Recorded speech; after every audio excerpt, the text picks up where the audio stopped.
Hello everyone. So, relatively recent in the grand scheme of the Earth's current existence, I was kidnapped. Don't worry, this is a common thing that happens to me all the time. Now, normally it's just my parents unexpectedly taking me to a huge family gathering, with no means of escape or isolation from the humans from X amount of hours. But this time, however, it was the family of blood, the family in-law, who invited me to this terrifying thing called camping.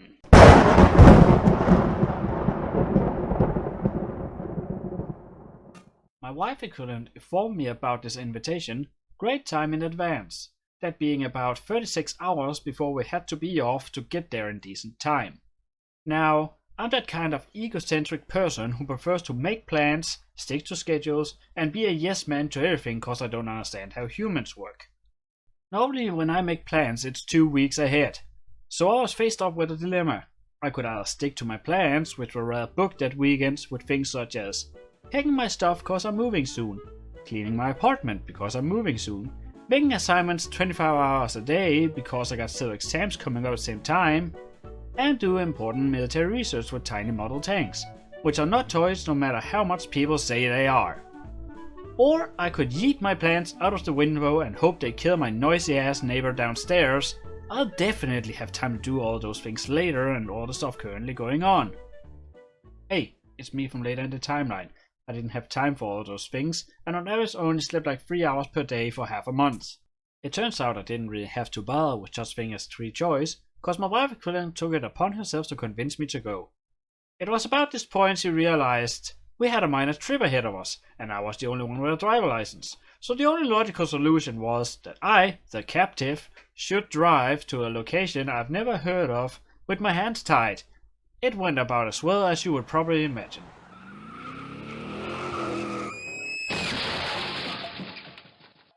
Now, if you're familiar with such thing as the typical British weather and think the idea of constant rain sucks, then you have seen nothing yet, cause at least it's freaking predictable. It's perfectly normal for the world to look like this, then this, and this, and this later on, all within a day. Thor felt rather generous that day and decided it should only start raining 8 times while on the highway. Some hours later, and a lot of middle finger gestures to people who shouldn't have permission to drive, the journey took us to the middle of nowhere, with a name no one outside of Denmark can pronounce.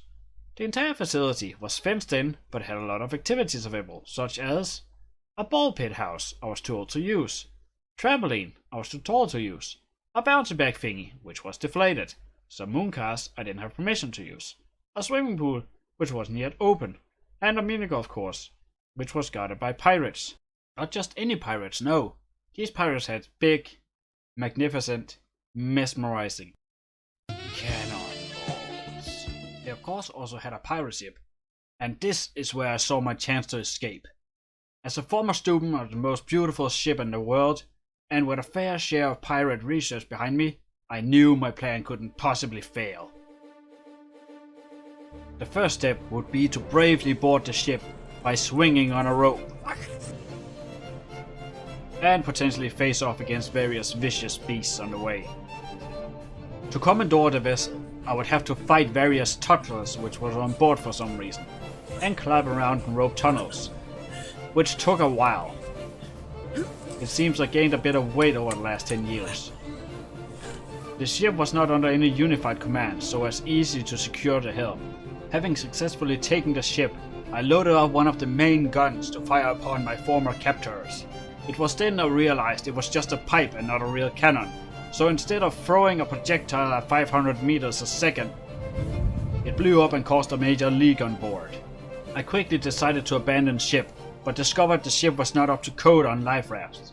Granted, it probably predated the Titanic by 200 years and thus solar on board wasn't a thing.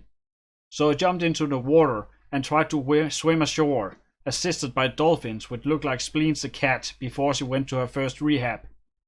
I got trapped on an island with a pistol and 1 shot to my name, when the family in-law came to my rescue or recapture.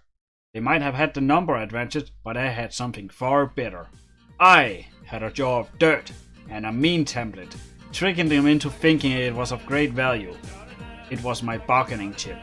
So I negotiated free passage and an ice cream of my choosing. However, this is where the cultural difference started to set in, cause when I asked for 3 scoops of ice cream, I got this monster with 8 scoops on it, which was so top heavy I had to fight for it not to fall off. Now, as much as I wanted to leave, 4 decided to be just a tiny bit more of a douche and make it snow. Cause why not? We were only in the beginning of freaking summer, which meant I had to stay for the night. But that's okay, cause I got pancakes for breakfast.